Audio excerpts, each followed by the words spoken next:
Aruba is a small but very beautiful island in the Caribbean near the coast of South America, and we have a population of 110,000.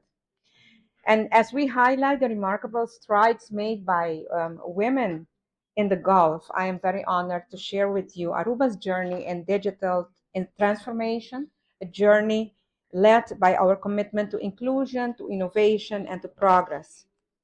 And we are just starting. In 2020, we introduced Aruba's e-government roadmap, a vision to digitize public services and modernize governance. And a key pillar of our strategy is a digital identity. We have successfully developed a prototype of Aruba's digital ID, and we are now in the process introducing it by the end of this year. And this, of course, will be a game changer, enabling secure and seamless access to government services for all citizens.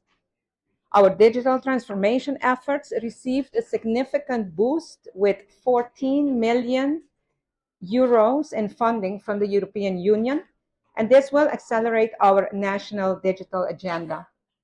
And this funding will not only strengthen our technological infrastructure, but also enhance digital inclusion and cybersecurity for our nations.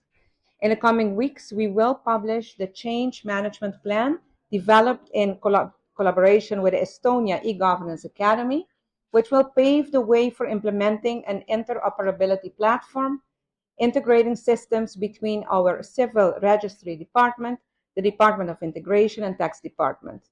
Our goal is to have over 30% of government services interoperable by 2026, ensuring faster, more efficient, and citizen-centric service delivery. And while technology drives transformation, leadership drives change. And Aruba stands firm in its commitment to women's leadership in STEM, digital governance, and innovation.